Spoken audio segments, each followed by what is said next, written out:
Welcome to UK Rail Journeys, Series 2. In this series I follow the original route of the Thames Clyde Express from London to Glasgow, and then visit Wemyss Bay and Mallaig before returning to London on the Caledonian Sleeper. Episode 5, Leicester to Trowell, travelling via the magnificent station at Nottingham.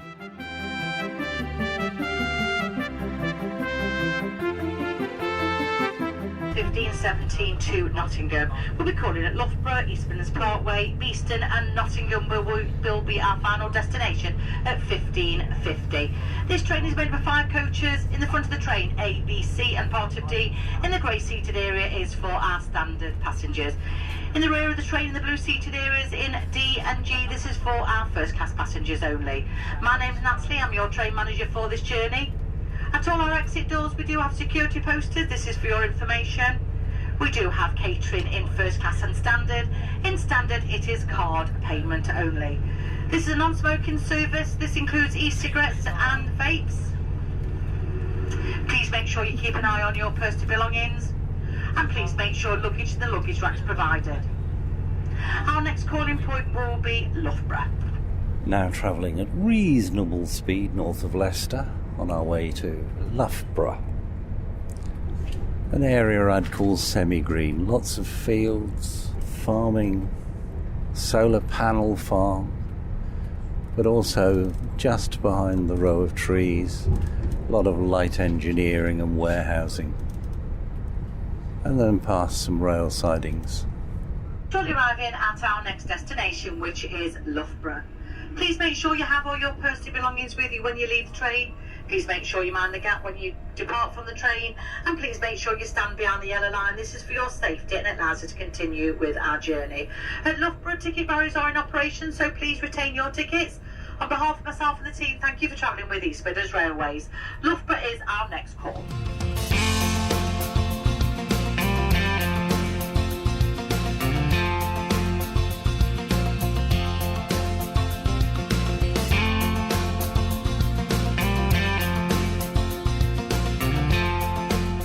Shortly after leaving Leicester, we reached Loughborough. Formerly called Loughborough Midland, it's yet another station with beautiful platform glazing, although I didn't think it looked all that spectacular. From 1899, Loughborough had 3 railway stations. Loughborough Central is still open as part of the preserved Great Central Railway. The central station is awarded 2 stars by Simon Jenkins, who describes its heritage line station as the archetypal railway museum, the reincarnation of a mainline station of the 1950s. There are plans to build an extension to the Great Central Railway to Loughborough Midland Station. Hopefully, by 2028, the Loughborough Gap will have been bridged. Next to Loughborough Station we see the Falcon Works at Brush Traction.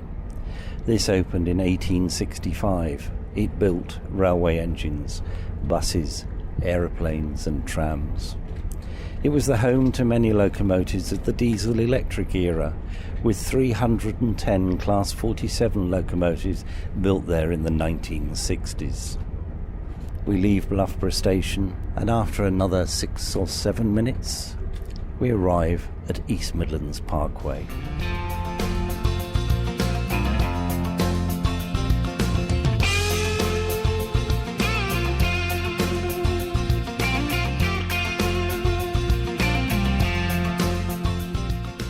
We'll be shortly arriving at our next destination, which is East Midlands Parkway. Please make sure you have all your personal belongings when you leave the train. Please make sure when you leave the train you mind the large gap. And please make sure you stand behind the yellow line. This is for your safety and allows us to continue with our journey. East Midlands Parkway is our next call. East Midlands Parkway is virtually a brand new station, and it often appears to be deserted. It was used by 310,000 passengers in 2022-23. The buildings are lit and heated by ground source heat pumps, making it one of Britain's greenest stations. It's a park and ride station and the closest station to East Midlands Airport, which is 5 miles away. But getting there by bus can be difficult, as the bus service has been withdrawn. Oh, and it's next to Ratcliffe-on-Soar, Britain's last coal-fired power station, which is scheduled to close in September 2024. So I'm not quite sure how green it really is.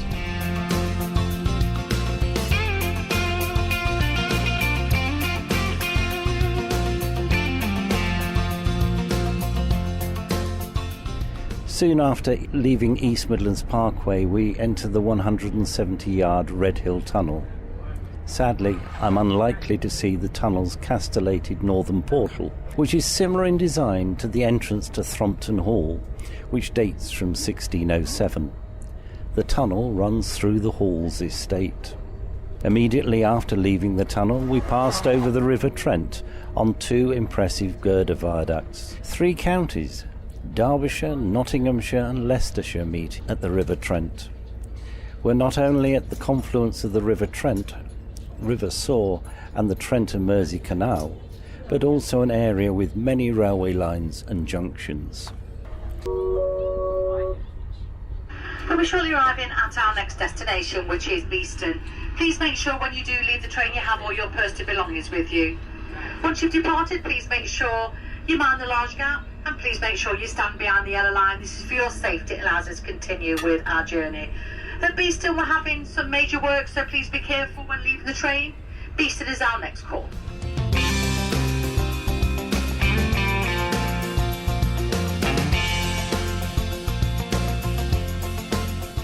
Until the 31st of December 1967, our train would have been approaching Trent Station, a station built solely for passengers to change train. There wasn't much local population, and today there is only one small road leading to the houses where the station used to be. The station was at the centre of railways coming from the north, south, east and west. It opened in 1862, and standing relatively isolated in the middle of flat farmland and waterways, it was a grand station. The track had, and to some extent still has, a number of curves and numerous junctions. Geography could almost become unreal. Its island platform was used by trains to and from Derby, Leicester, Nottingham and Sheffield. It was possible for 2 London-bound trains to be in the station facing in different directions at the same time.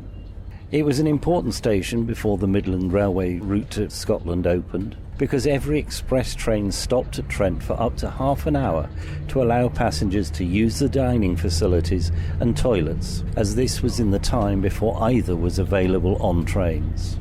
After the opening of the settled Carlisle line, the refreshment halt moved to Normanton in Yorkshire, which was roughly halfway between London and Scotland. You could get a lunch basket at Trent and return the empty basket at the next convenient station. Trent wasn't unique. There were other important rural junction stations such as Carnforth, Church Fenton, Hellifield and the previously mentioned Normanton. Trent was also something of an aquatic centre. Near the station there are some lakes created when the soil was dug out for the embankments. The holes were filled with water and was stocked with fish. Anglers had to buy a fishing ticket at Trent Station to fish those lakes. In 1886, a Mr. Johnson, whose address was the Bookstall, Trent Station, advertised boating and fishing on the Trent in the Nottingham Journal and the Sheffield Daily Telegraph. The Trent Valley Sailing Club also set up on the lake, but they moved in 1906 because locomotive ashes tipped into the lake had made parts of it too shallow for them to sail on. At the start of the 1960s, around 100 trains stopped there each day. but Dr. Beeching sounded the station's death knell by removing many of the minor stations that fed passengers onto its expresses. Additionally, the many trains from St Pancras now went no further than Sheffield, and a newly introduced hourly service from St Pancras to Derby and Nottingham meant that Leicester, where both trains stopped, replaced Trent as the region's interchange station. Trent closed on the 1st of January 1968. This allowed a track rationalisation and re-signalling programme, resulting in the Trent Power signal box opening next to the old station. This signal box in turn closed in 2013 with the transfer to the East Midlands Integrated Electronic Control Centre at Derby.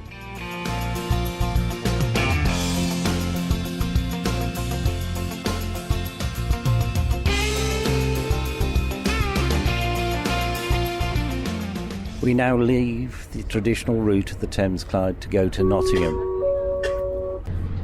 Welcome aboard this 1542 to Nottingham.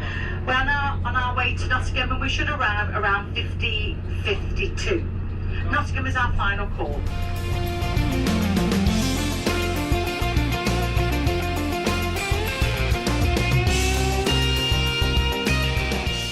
From the street outside, Nottingham Station certainly makes a statement.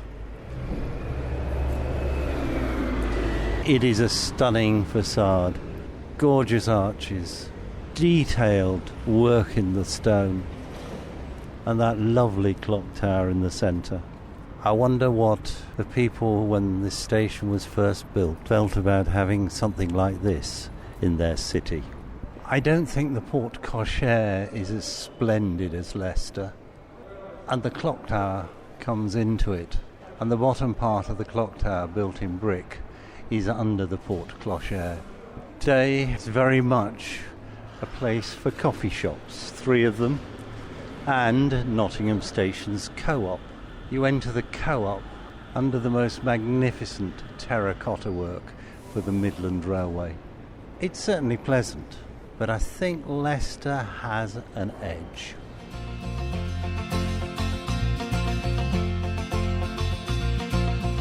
At platform level, the station is showing some signs of wear, particularly in the canopy and the girders holding it up.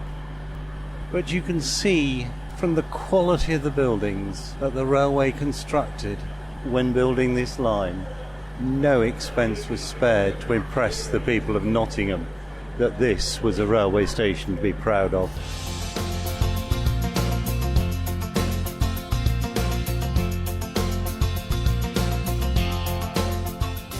I've now left Nottingham, where I've changed trains to travel along the Erie-Wash Valley line, which made up a section of the route north from Trent. Whilst the Thames Clyde did call at Nottingham Midland for a number of years, it's not a core part of this story. However, I've had an hour, I've taken some photographs of the very splendid exterior of Nottingham Station. According to Simon Jenkins, Nottingham had 4 of England's best provincial stations at the end of World War II. 3 are no longer. 2 demolished, and 1 serving as a health club. Nottingham Midlands Station remains.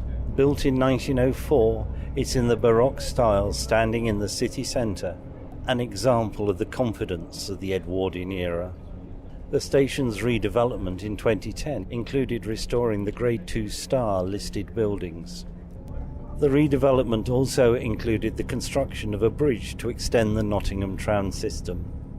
I wonder how many of the passengers entering the station from the street look at the magnificence of the frontage, and then, once inside, appreciate the magnificent ticket hall. Simon Jenkins gives the station 4 stars.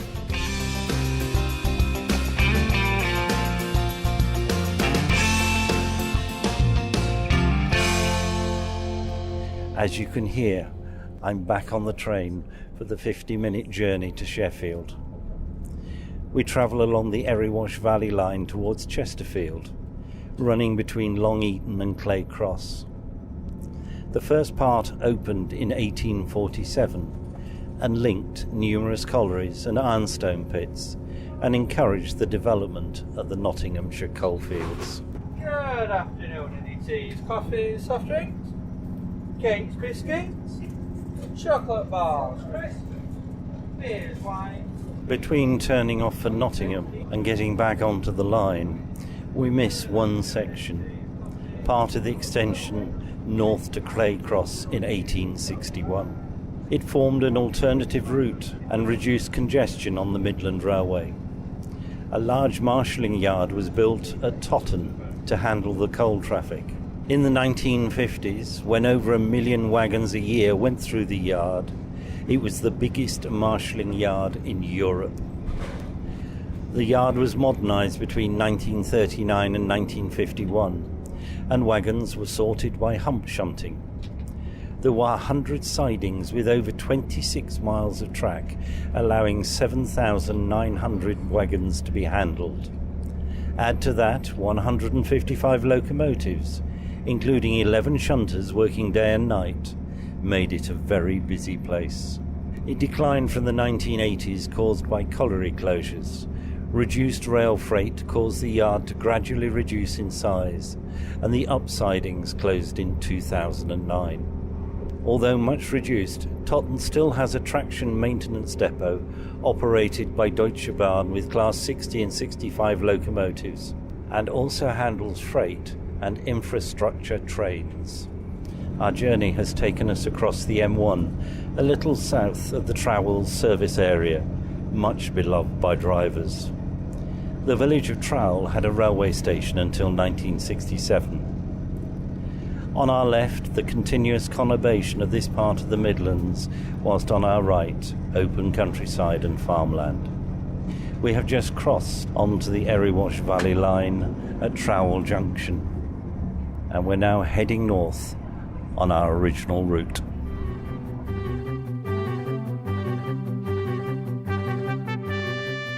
The man with the microphone takes this opportunity to thank the passengers and crew on my East Midlands Railway trains between London and Sheffield for their assistance in making this podcast on Thursday the 9th of May 2024.